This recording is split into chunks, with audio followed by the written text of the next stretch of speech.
just hear me? It's time for the main event. Event.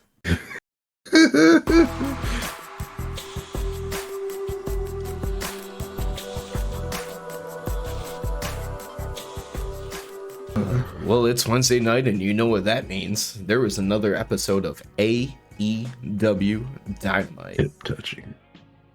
This is Top Rope Tokes. I'm just saying, that guy over there. You already know. Rock hard range emotions.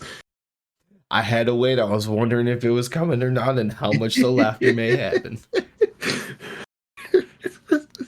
And you know, very fittingly, I don't know if you caught it during the match, but at one point during the match, Juice went like this.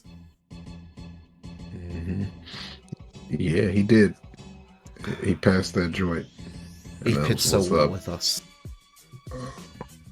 But he's rock hard. And I'm rock hard. Rock. Hold on. Mm-hmm. Rock hard. Mm-hmm. We're both rock hard. Hey, what a coincidence. What?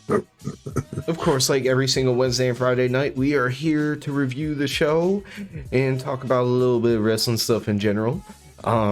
So before we hop in the show, I kind of do want to mention a couple of things that we talked about a little bit before tonight's show. One, Malachi Black, during all the speculation, went on Instagram Live and hard shot down the rumors of him getting released. Said he will be back in AEW soon. So the House of Black might not be over. Number I two. mean, they were going to try and keep that going, but yeah. I honestly would feel terrible for Julia, because it feels like Julia's really getting over out of that group. Uh-huh. And I know Buddy said he's going to go away for a minute too. So I'm like, he was, building herself up, and then everything that's around her might be gone. Yeah. Because, that was really working for her. Like, everybody else, I was like, yeah, you guys would be okay by yourselves. Number two. I saw a story from Matt Jackson on Instagram where he ended with the following.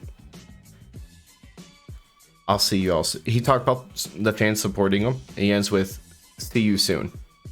Yeah. Now, that by itself could be kind of whatever. He's a public figure. He's on social media. But I also saw, and I thought this person was a joke because I always heard of Jim Cornette talking about Stephen P. New as a lawyer. I always thought that was like a wrestling gimmick from like 1992, and the person wasn't actually a lawyer and he was just cracking jokes. Never knew it was a real person or a real lawyer until today. Yeah. So that means the Bucks and Kenny are coming back. So and once and Punk is probably gone. Yes, because what it was is Stephen P. New, when it came up, it was a video from a day ago where he was talking about the whole situation, and it's kind of relevant because of one fact. He represents Pat Buck, who was suspended, a part of the investigation, and he even made a comment about a certain contract being bought out. But certain things like an injury possibly affecting that, which, kind of points us in the direction of one man and one man only. He's from that terrible city known as Chicago. Hey, I like. Okay, never mind. I can't think of anything that I like from there. The Oh wait, no, pizza Chicago was house salad. music is It good. just wasn't pizza to me. Yeah. Yeah. The deep dish was. It's a little. I think their deep dish is a little overrated, but it's good though. It's good. It Definitely really good. lives up to the name pizza pie. Yeah. Which I feel like pizza's a really good way to jump into the show. That's what I was gonna say. Pizza's like I mean, it's about New York pizza, but Mm-hmm. take it away. Take it away. I was gonna say I'd rather try some of that New York Luigi Primo pizza, not the one that he's constantly tossing around with him for like 15 minutes in the ring. But Yeah. make me some pizza. I would love to try it, Luigi. Also because his name's Luigi. Yeah. Luigi Primo. But we started off the show with the Jericho celebration about him winning the Ring of Honor championships. They all came out in their pajama suits. They were like velvet pajama suits. Purple. Basically, they looked a lot like pajama suits. They looked very comfortable. Yeah, like they looked. If you had to wear a suit to sleep in, this would be the suit. Like definitely, because I would wear that to go to sleep in. If I was like, hey, I need to be ready for a meeting at any time. Even if I'm sleeping, I might need to be ready for a meeting. You never know when I'm gonna meet with somebody. I'll rock one of those. Hey, it I would don't come. see how that happens, but I'd do it. It probably would come in handy for a situation like, I don't know, Double or Nothing in Vegas, where time doesn't exist, and 1 minute you want to be dressed up, and the next minute you want to be asleep, and the next minute you want to be trying to smash. Works for all occasions. When creating content for your shop, it's important to keep everything on brand and cohesive. Quickly brandify your dress assets by down, keeping wrestle all in of it. your logos, fonts, and colors. So was the first chant that we heard of the night because of Luigi, "We want pizza"? Yep. Yeah, that is awesome. And all he did was stand in the background and twirl pizza. Yeah, Angelo Parker talked first, Anna JAS talked, Daddy Magic talked. I really took zero anything until we got to Jericho eventually. Yeah, I didn't take a whole lot. By the way, it was Daddy Magic's idea to bring Luigi Primo out. He did let everybody know that he brought the pizza man. But nobody's getting any. Nobody's getting any pizza. Not you. He like reverse Oprah everybody. Yeah, and then eventually, frustrated Anna JAS enough where she started to do the whole "I'll choke you out." So it was Daddy Magic that provoked the "We want pizza" chant.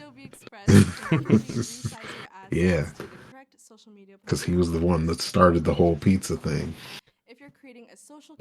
Eventually, we do end up getting to Jericho. He does a very professional thing, and he is accredited with a lot of quotes about this. You do not completely bury your opponent, because then you're beating a nobody. He does the exact opposite. He says Bandito deserves this match. He never had his rematch.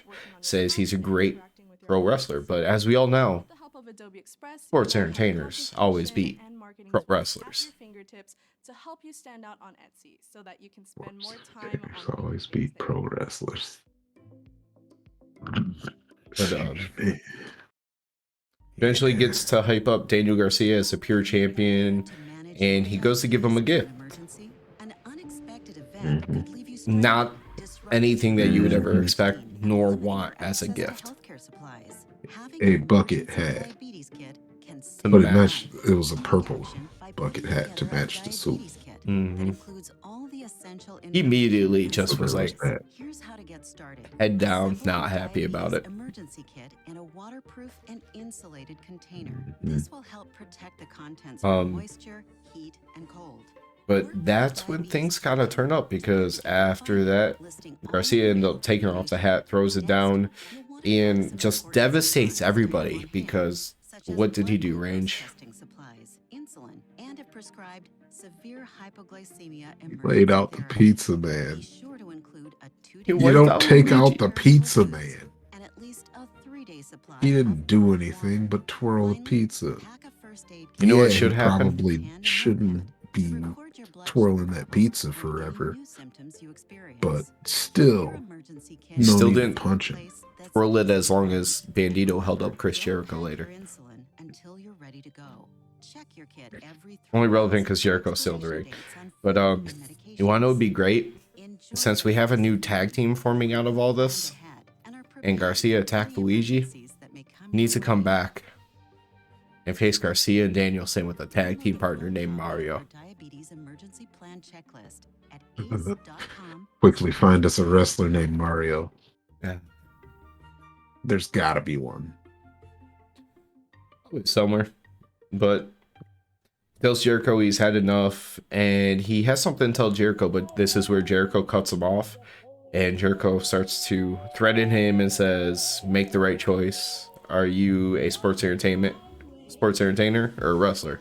Because he said if Garcia did not make the right choice, he was going to have to take out Garcia. Yeah. Before he even said anything, of course, here comes Bryan Danielson. His other daddy to save the day. Yeah. And he comes trotting down in his t-shirt and panties. Just realized something. Garcia has not one, not two, not three. Garcia has 4 daddies in AEW. Because Parker and Daddy Magic used to always refer to him as his son. Okay. Then he has Jericho and Danielson. Okay. I did not know that. That was some of the early starts of like them getting together. You'd have to go back to remember before JS was a thing and it was the Inner Circle. Mm-hmm. Garcia was with Parker and Daddy Magic as just Red Death, and they were fighting against the Inner Circle. Then they turned on them, or Jericho turned. It's been so long ago now. It's crazy history that I don't know anything about. But you're right. Garcia or Danielson comes out, tells Garcia he can do whatever he wants. He can stay with JAS or come be with him in the BCC. Jericho gets mad about being poached for the talent. Jericho says Garcia belongs to him. Does what he says. Garcia gets in his face, says he belongs to no one, mentions the idea of being entertaining, starts to suggest all different ideas, but the one that gets a big pop is like, would it be entertaining if he and Bryan Danielson teamed up? Crowd goes wild.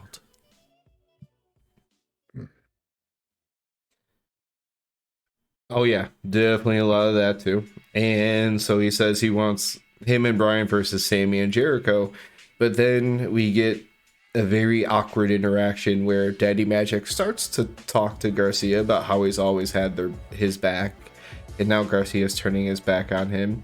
And I had to ask you about this during the show. Seems like this whole thing for Daddy Magic was, he says he should punch Garcia in the face.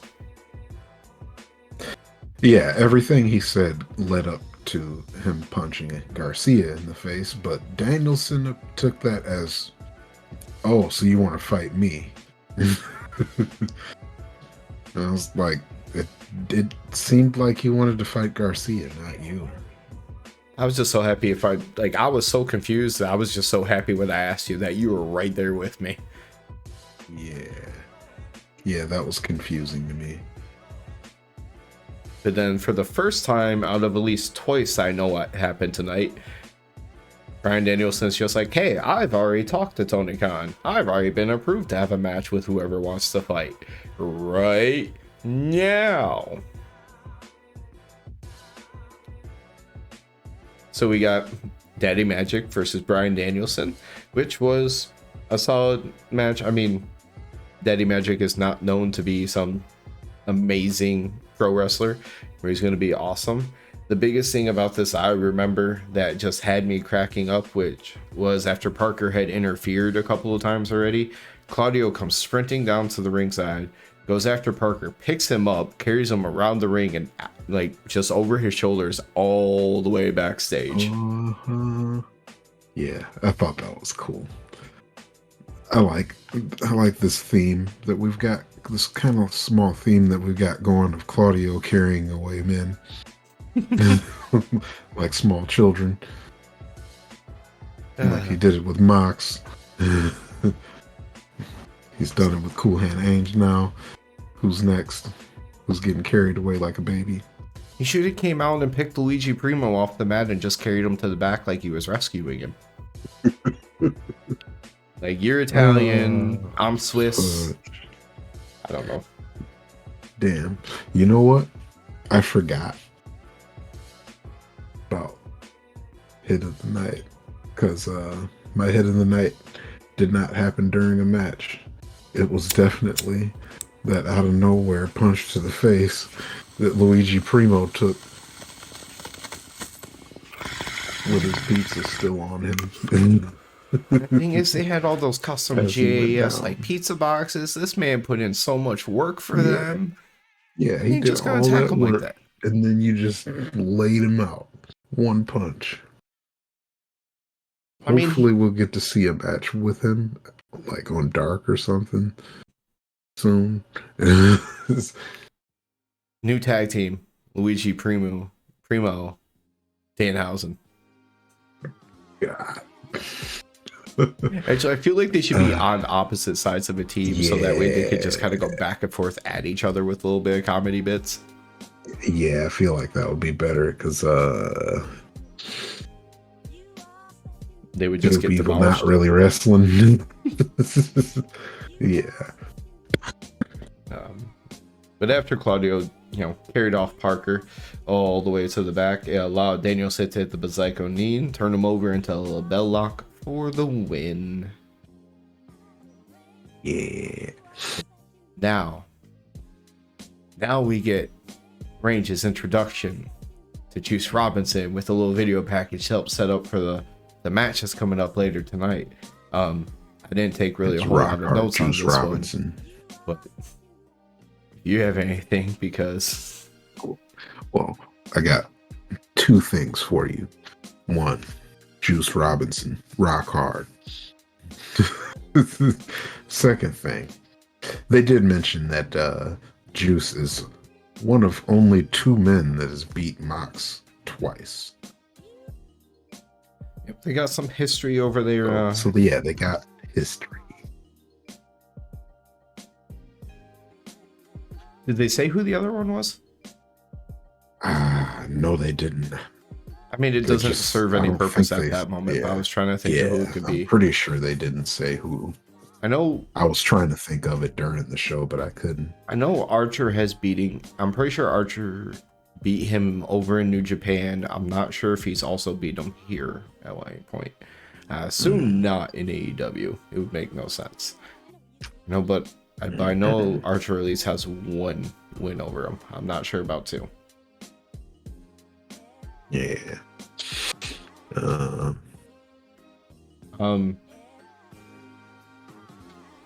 We don't really talk usually too much about recaps, but the next part started off with a recap with what happened between MJF and Wheeler Yuta last week, and MJF even knocking down and pushing Tony Schiavone around a little bit.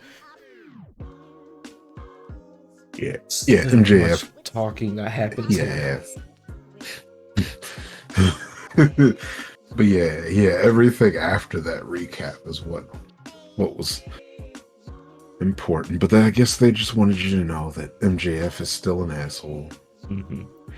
And he was supposed to come out to the ring next. So the story beat to this was the fact that before MJF could even come out, Wheeler Yuta was already walking down the ring to call him out. Yeah. He came out to the ring with the mic, hijacking his MJF time. He says they have a problem and it's not this, it's not that, about like the history between them, but it's the fact that he put his hands on Tony Schiavone, who has been there working in and out with AEW this whole time, and his actions have to have consequences, and that he should fight in Wheeler Yuta tonight in Wheeler Yuta City, because he was a hometown boy, which at first I really didn't get for the initial crowd reaction until he really played it up. Yeah. My favorite questionable line. Wheeler says, "I've been hit harder by a lot better men."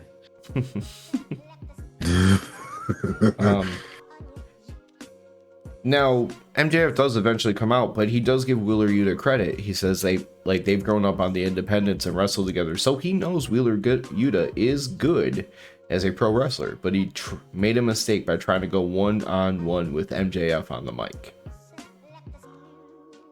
There's a lot of back and forth in between all of this. Yeah, so MJF was basically like, "I'm your daddy because I destroyed you on the microphone last week." But I felt like this time around, Wheeler Yuta actually won this.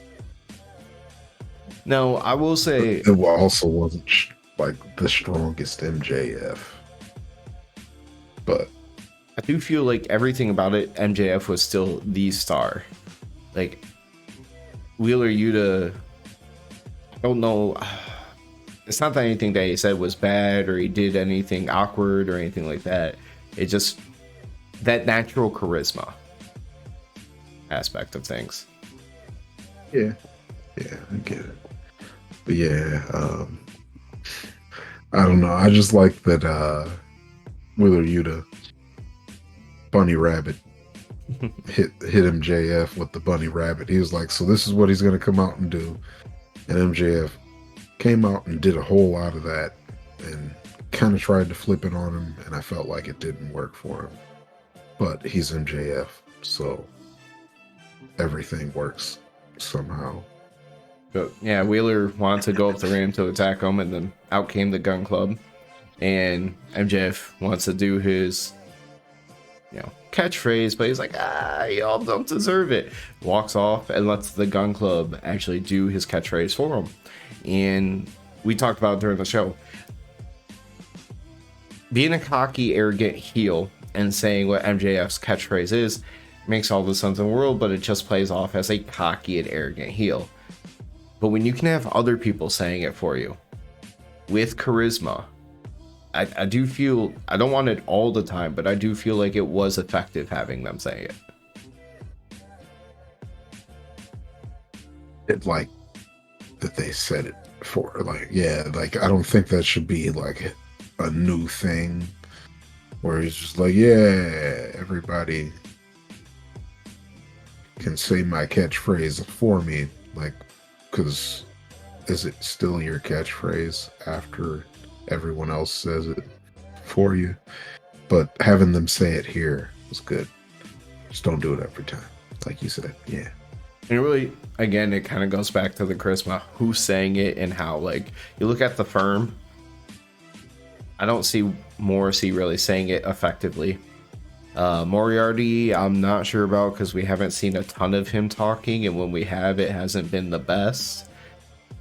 Stokely can say whatever the fuck he wants. Yeah. And I think Ethan Page could get away with it too, because he does have like a natural charisma to him. The other ones will be the ones he'll be curious to see over time, how they get built up. The Ass Boys are not about to be tag team champions anytime soon. Yeah. I'm curious because I feel like the trio situation with the Elite and the suspension probably really threw a wrench into things, because you have so many talents that are really paired up in threes, like Death Triangle and stuff like that, where and now you got the focus on things like Private Party, you got the Gun Club coming back around in a different way now. So I'm like, I wonder if maybe they would be trying to open the door for the other tag teams that aren't FTR and the Young Bucks and like that level. Yeah. By having the trios match. Because we talked about this before and it comes up later in the show. We're seeing tag teams that we knew were kind of low on the totem pole. They're getting that push a little bit sooner than we were expecting, but we knew it was coming, or hoping it was coming. Yeah. That's a good point, though. Yeah, they have those, basically everyone who's been tag team champions is part of a 3-man stable. Now, it doesn't say that they also can't go for a 3-man. You throw them with like Morrissey, because they never outlined a title goal for Morrissey. Right. I mean, you never know, but there's a couple of tag championships out there that they could try to get. Options. Although if those belts go back on the Elite, I don't see them taking it from the Elite. Death Triangle, maybe.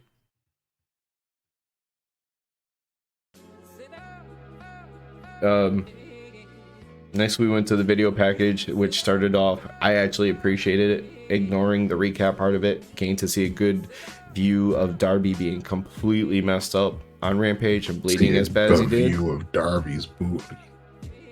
Hey, you can always we came back from commercial TV. Break with Darby's ass on screen. Maybe the flattest one, but booty on TV ain't bad. Yeah. First thing you see. Because it was the coffin drop from behind view, wasn't it? Yeah. Because and it starts on his ass and then it starts getting bigger, so you see all of him eventually. But this was a video package just to hype up Jay Lethal versus Darby next week on the anniversary episode of Dynamite. And Darby said something about leaving his group behind, and the end of the video package was Jay Lethal actually walking away from Sanjay and Satnam. And Sanjay was looking a little bit confused. Yeah. Lethal says he's got this. He doesn't need the Lethal team this time. Does that mean no Chihuahua next week? Yeah. Hopefully his pencil makes an appearance at least. That was not a penis joke. It's okay. We get to go from one of your favorite characters to one of your new favorite wrestlers, Range. Because next we got Rock. You got Rock Hard Robinson. He's rock hard. I had to take a moment at first because the Bullet Club stuff popping up didn't register with me at first because we don't usually see it on AEW. I was like, wait, I know the Good Brothers were free agents. Is this a new surprise? And it took me a second. I was like, oh yeah, Juice. That match. Yeah. Juice. Bullet Club. Stuff. It was a Mox match. He bled. Mm-hmm. I feel like most of the match took place outside of the ring. Probably a pretty fair assessment.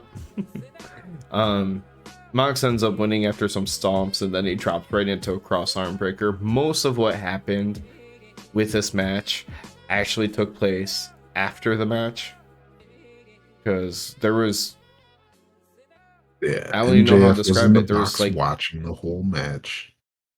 There's almost like two different segments that took place right after the match that all dealt with the match. Yeah, kind of. Yeah. It's I guess it was important to note that MJF was, after that promo, he said he was going to be up in the box watching Mox be a terrible wrestler. So he was up there. They didn't cut to him a billion times like they did during the last one, because that would have been annoying. But yeah, he was up there. But then MJF watching the match, it has nothing to do. I was going to say, if you're about to jump into that, there was something first. Because during Mox's celebration, we had Hangman come out. Yeah, that's what I was going for there. Oh, I thought you were going to jump right into like. Didn't really have anything to do with the fact that Hangman decided he was walking out there.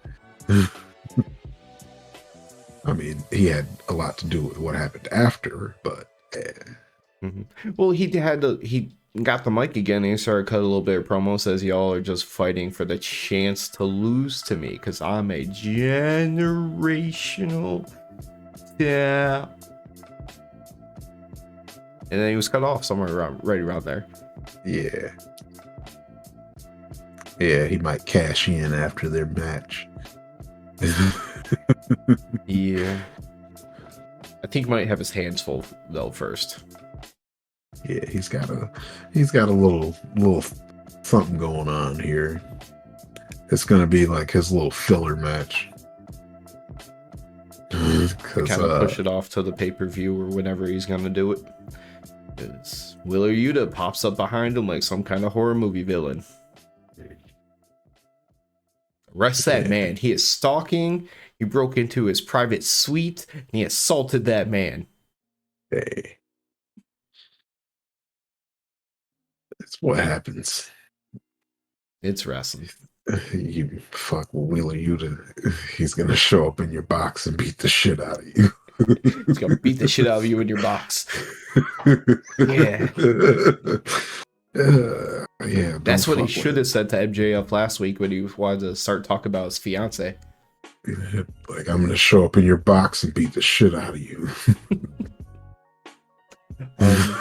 They ended up like 2 to 3 rows deep, like just sprawled out across the seats in front of the box, just fighting before it got broken up. I like the Wheeler Yuta got pulled away, like the like kicking and screaming and swinging like a little kid still trying to fight. So in other words, he looked more like he was actually trying to fight than Parker as he got carried out of the arena by Claudio. Yeah. Oh yeah. I'm surprised Claudio wasn't there to carry him away too. Nobody was fighting Mox, and he was the only BC. Oh, never mind. Yuta was up there. Yep, he should have pulled Yuta away. Like, no, you got your match next week. Yeah.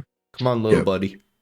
But yeah, then I feel like, I love it. That needs to be Claudio's thing, just carrying people away. Just replace his BCC shirt with a security shirt. Like, all right, when things get out of hand, it's my job to pull you all away. No, you make him a custom BCC security shirt. Don't give me ideas. Mm-hmm. That's what his shirt needs to be. His T in security can be the Swiss like flag from the cross. Yeah. Yeah. Next, nothing really much to it. There was a video package to hype up Bandito because kind of like Juice, not a lot of airtime in AEW history for those two. So nice little package hyping up Bandito before that match. Yeah. Bandito. Then a little brief recap of Soraya's debut at Grand Slam. And then, of course, it's time for her to talk. Which... Yeah, she just got here, so she's got to have her talk moment. Well, there's 2 things about this that I kind of wonder about. Does this mean that she isn't cleared? Because she did not even address it, and she did not stay at ringside. She went to commentary. Mm. Even though logically, based on what happened, you think she would have stayed at ringside. Considering everything that she ended up announcing. But 2, do you see what I meant about a face that can actually handle the microphone with charisma with her?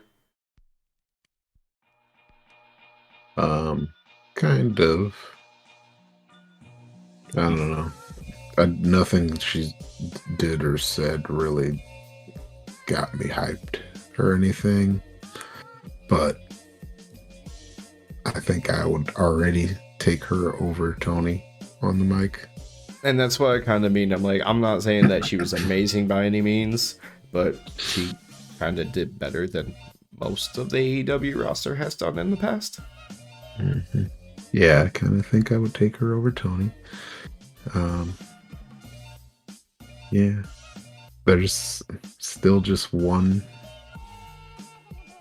Well, I guess Jade's never really cut like any promos. Is just I just like her charisma. But so then there's really only one wrestler, female wrestler in AEW that's really talking. Yeah. Yeah, you know. Which we got to see. Paige, of course, does the Paige I'm back thing.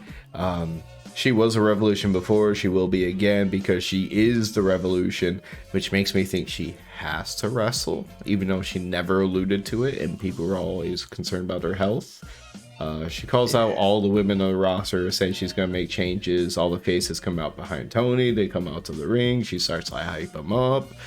Starts talking about Tony. And then we get the real star of the AEW women's division. Sorry, I'm going to say stars because Britt comes out talking. Willow Nightingale, yes, the real star. She didn't even get to talk about it. Well, when Saraya was in the ring and she started to introduce all the faces, she only got to talk about Tony, and I was like, boring. And she never got to talk about any of the rest. So it's like, hey, we're going to talk about one before we cut you off. Yeah, let's talk about Tony. We already know about her. But all right. But it makes sense that Saraya would talk for Tony because Tony can't really talk for herself from what we've seen so far. Apparently. I'm not saying that she can't. I'm just saying we haven't seen it. But you said it when it happened, but also Jamie had that really good crowd reaction a little bit later. And Deeb had that nice little introduction just for herself. Yeah, that was pretty dope. But notably, of course, the introduction is from DMD. But notably, Penelope Ford was with them. Because it was Britt, Rebel, Jamie, and Penelope was the fourth to kind of even up the odds there. Yeah, I guess she's she must have been the other heel that was around. Like, hey, we don't have any stars. Let's just wait. Where's the next women's wrestler? Hey, Penelope, you'll do. You don't actually have to say a word. Yeah. They're like, hey, you're a heel, all right? Come on. We forgot you were on TV. Are you a face or a heel?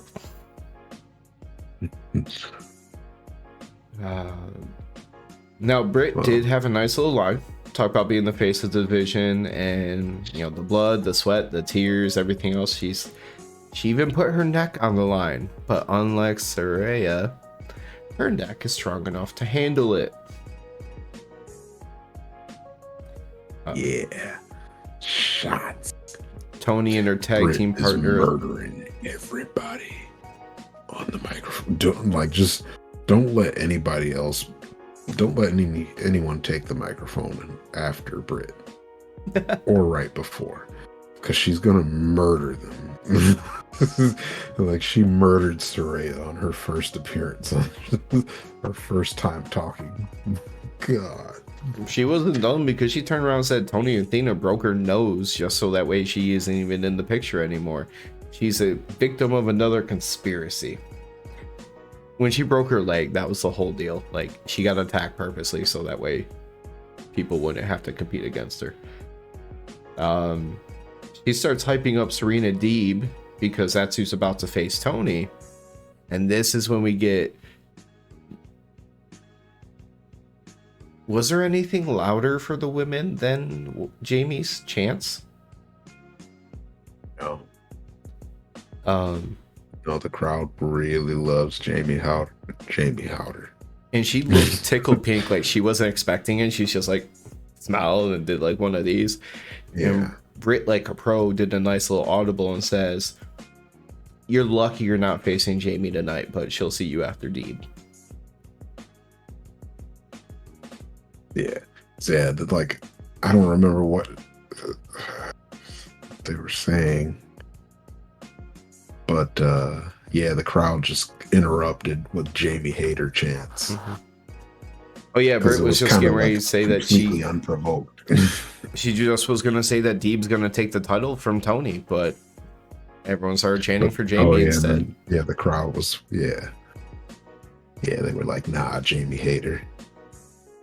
Then for the second time in the night, we got somebody who happened to already have a prearranged agreement with Tony before they went out there, because Saraya, went by her old name. Says, Yeah, it's a lumberjack match now. And for the record, if anyone wants to say anything because it was women, it should be called Lumberjill match. Even Saraya on commentary said, no, lumberjack match, we're inclusive, doesn't matter. Just in case anyone wants to call us out for it after the fact. Yeah. Plus, I prefer a Lumber Jerome. You know, like why is it gotta be Jack? Barry went to join commentary, and then we got to watch Serena Deeb out wrestle Toni Storm thoroughly for a little while. But all good things have to come to an end. Yeah. Willow Nightingale beat up Jamie Hayter and chased her away. Right? He was all excited about it. I'm like, we just lost both of our favorites off the TV, and it's all because your favorite's fault. Look, Willow has to do things on television, okay? That's all I care about. Hopefully that does mean that there's going to be a match between them. Yes. Oh, there is on Rampage. I forgot. Yep, they announced it a little later.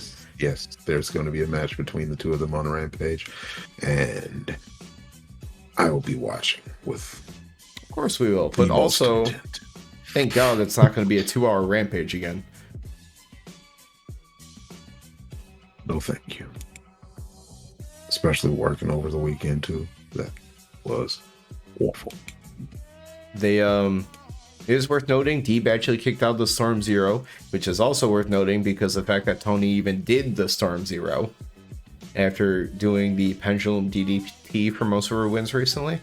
Deeb kicked out. I got really hyped. I had an audible gasp because go get it, mama. Get that title. Beat Toni. But no, Toni ends up winning with a avalanche / second rope pile driver, which it's a move I kind of never want to see again in my life. Yeah, and it did not look clean at all. And I was like, yeah, people should just not do that. I don't like that at all. I mean, you have the aspect of the pile driver being banned from wrestling in general, kind of for a while. And then you add in going higher up with it and having less room for error. I'm watching their feet and their arms. I'm like, please move. Just after you're on the mat, just please move. Let me see you move. Okay.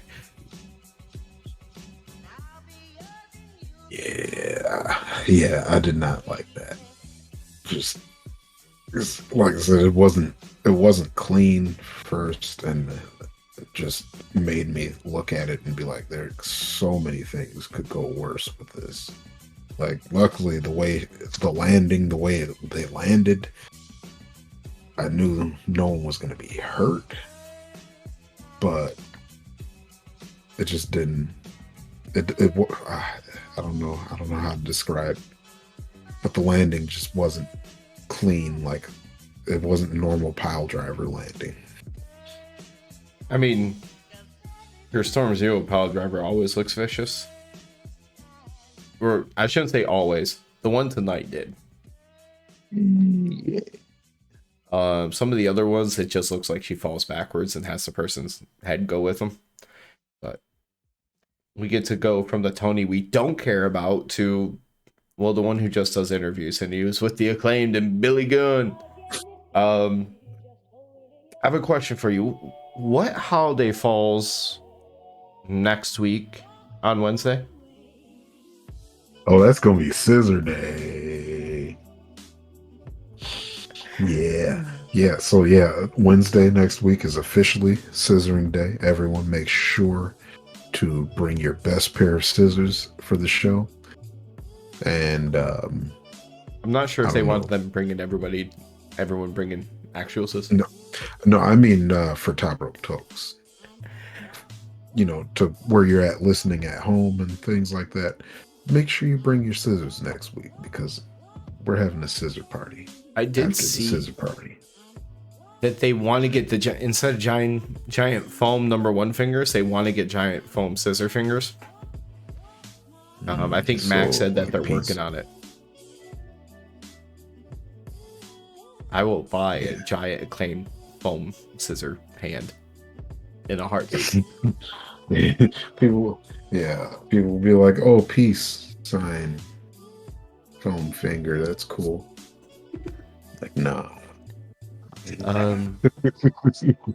At first, they said Friday night they have an open contract, which we end up finding out later is going to be a triple tag team match. It was them, Butcher and the Blade, and Private Party, correct? Yes, correct. And Private Party probably came up because of the segment that happens after this. But Keith Lee comes up to interrupt the Acclaimed and says congratulations. He wants to congratulate them, but Swerve is not there. He's disgruntled and gets why he saw back on the match how Billy Gunn got him physically involved. He's like, congrats, you got carried. And he walks away. Yeah. Keith Lee with that cold delivery right there. I like it. It was there wasn't a lot to it, but it was just the delivery was right. Oh, but then that's what it was. Yeah, it's like and the complete change from his normal demeanor. So like it was noticeable as opposed to the standing up straight, the very indubitably Keith Lee kind of demeanor was out the window. But I think as he walked away, because I don't think he said no. Did Billy Gunn say the next part to his face, or was it when he walked away? Oh, it was when he walked away. Because as big as Billy Gunn is, I'm not sure if he'd say this or want to say this to Keith Lee's face. Keith Lee, especially with his demeanor during this promo, it just said, "Don't fuck with me." Not today, motherfucker. But Billy Gunn's got 2 words for you. Scissor me. I love that it's gonna be like 25 years later, and DX's not DX's, I mean kind of sort of DX's, but theirs in general, is gonna have a completely different meaning because of Billy Gunn. And the Because of Billy Gunn, 25 years later, changing it all up. Time for scissors. So because this next part is kind of associated with it, and I didn't kind of get to catch everything that was happening, it looked like Butcher and the Blade and Private Party were kind of going at it backstage, and like Andrade was in between them. Yeah, he's like, you work for me, you can't be fighting like this. Yeah, that part ended up quickly. They all walked away, and you got left with Private Party. Matt Hardy walks up to him, kind of continuing their story from BTE when it still existed and recent episodes of TV. And he says, like, quit, and he'll be there for them, and they'll do it the right way this time. Maybe not tag team champions. They may end up going down the trios route now that there's a trios championship. Yeah. No. Oh, I don't know, man. I don't want to see it because honestly, like Matt Hardy can't really keep up with anybody anymore. Yeah. Love you, Matt Hardy, man, but I kind of want to see you just be like a manager. You know, you can manage Private Party. We're cool with that. It'll be kind of weird for their gimmick to have you as their manager, but hey, I'm down for that. If he took a more, not saying act like Regal, but if he took more of a Regal role where Regal is just like there as like a friend or a mentor kind of thing, and they don't actually need him, but he's just kind of always hanging around, that might not be so bad. But we're good with that. It's not like Matt Hardy is a great talker in his own right. So yeah, we want to, because I don't see Matt Hardy coming out and moving the ropes out of the way. You can go back to Big Money Matt wearing suits all the time, and he could just be like they're like a literal manager as opposed to a wrestling manager.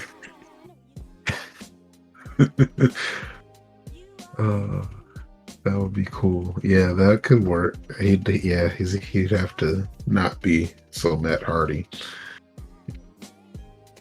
You want to see the quickest note of the night for AEW Dynamite? What? Ricky Starks beat a nobody in about 10 seconds. Yep. My note says Starks squashes light-skinned dude with dreads. He had yellow and white trunks, and that's about the extent of what I remember outside of that. This may have, so I've seen a lot of squashes, but this might have actually been the fastest squash I've seen. I'm trying to remember. The fastest match I've ever seen in real time was like 4 seconds. That was a different company. I know AEW's had some quick ones, but I can't remember. The record might be like 8 seconds. But it was, I guarantee you it was less than a minute. Yeah, this was one of the fastest squashes I've seen. Yeah, Ricky Starks looking good in a win on Dynamite. And you were like, why was Ricky even on TV? Because literally he was just in and out that quick because there was no promo after the match or anything else. They cut right into a Jungle Boy video. Yeah. It would have made sense considering before he lost the FTW title, he'd beat people quickly and then cut a promo. Nope, not this time. Nope. Yeah, there was just, I don't know. Yeah. I just didn't see the point. After it was a Jungle Boy video complaining about him being attacked by Christian Cage and Luchasaurus after one of the biggest hard-fought victories of his career versus Phoenix last week. Yeah. It was just him complaining. Yeah, Jungle Boy. He's not shedding that Jungle Boy name after that whiny promo. Because they were like, yeah, Jungle Jack. Nope, he's still Jungle Boy. That was a Jungle Boy promo right there. So next we had the main event. Now, Jericho had to continue to disrespect Ring of Honor and everything honorable. That sports bro handshake. Yeah, started to dap up Bandito as he's trying to shake his hands, but then it ended up being more like just touching his hand, tickling his hand, and then a giant. Yeah, it started off with one of those weird bro handshakes that does way too many motions where you and the wiggity wiggities and stuff. But then Jericho just gave him the finger. It was like they planned out this sweet handshake just so Jericho could give him the finger. All right. That'd be such a heel move. Be like, hey, yeah, let's go have a banger of a main event. Let's start off, instead of the normal handshake, let's do something cool, like a special handshake. And it's just in the middle of it. Like, fuck you. Yeah.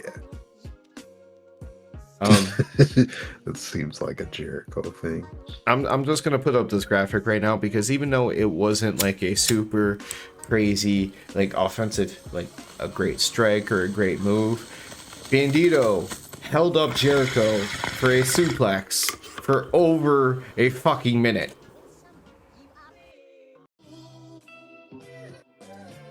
That is my hardest hit of the night because God, that was impressive. And the craziest part is that was after he did the one-hand gorilla press during picture-in-picture. A one-hand gorilla press, but Jericho is not small. I mean, he's not the biggest, but he's definitely not. He's a meaty one of guy. the smaller wrestlers on the AEW roster either. So and Bandito's not massive either. Jericho probably outweighs him. I would not be surprised one bit. But you want to know how you could tell Bandito lifts? He had that weightlifting belt on. He was ready. He was ready. He was banditoed up already. Dude, yeah, That stall suplex though.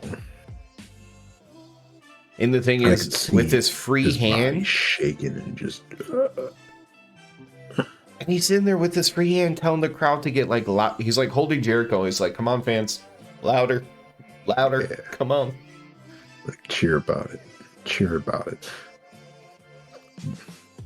One thing in my notes that I have is put Bandito on my screen more, please. Well, I mean, because the Jericho had the right hand to the nose that busted him, so his mask became like a giant bloody tissue hanging down across his face. But there was so much. The moonsault fall away slam, dude, that was dope as heck. I love his what do they called it, a crucifix bomb, where he like rolls him up into the crucifix pin and turns it into like a power bomb, like that quick shift from the back that slams him down. Yeah, that is dope. I forgot the name of cool moves. His, I don't want to call it the finisher, but that thing they had like on their shoulders, they threw him off into a knee, but not like Punk's way of doing it. Yeah, it's the something Go to Sleep 2.0. Yeah, it's the Go to Sleep 2.0. That's what we're gonna call it. Because that's supposed to like going this way. Like he has them on their back and he rolls them over into it somehow. Yeah.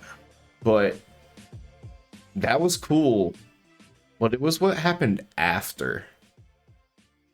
If I didn't use my hardest hit of the night on a 1 minute stalling suplex, it would become what came next, because I thought they called it a 21 plex. I'm pretty sure that's what they called it, a 21 plex. It's Bandito's finisher, and it is what the fuck. So the best I could do to describe it is Jericho's like leaning into the ropes to like kind of stand up, right? But it's kind of bent over and waiting for it. Yeah. Bandito runs up, does like a flip onto his back, like slingshotting off of his back, getting momentum going back as he lands on his feet, and he rolls it directly into a German suplex with all that momentum. Never seen it before. Jaw, floor. They became best friends. Yeah, like I said, Bandito's got some stuff. Some what the fuck was that? But then that I need to see more of. Please get him back on my television again. Soon. But now Bandito's mask is a little bit different than a lot of our normal luchador type masks. So Jericho's able to just kind of grab the front of his mask and pull it down so his eyes are covered, which ends up allowing him to like sweep his legs and get the win with the Lion Tamer. But he had a nice, I don't want to say a nice promo. It was a very effective promo. It was relatively kind of quick to end the show. He says he's here to change. He's changing what Ring of Honor is. He wants to desecrate the legacy, destroy the champions and the legacy, all that good stuff. Yeah, it's gonna be the Ring of Jericho, the Reign of Dishonor. It says October 12th. Is that the Tuesday Dynamite again? That sounds right.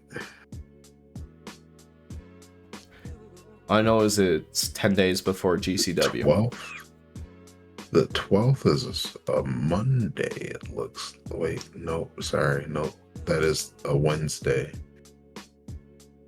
12th. Okay. 12th. Wednesday. But he's going after another former Ring of Honor champion, and someone he's faced already a couple times recently with Bryan Danielson. But that wasn't the most despicable things that, well, according to commentary, that he did. No, that came from how he ended it. He said when he was talking about destroying everything Ring of Honor, he even said the ring announcers, and he kind of slowly did the turn towards the ring announcer that was behind him and gave him the Judas effect at the show.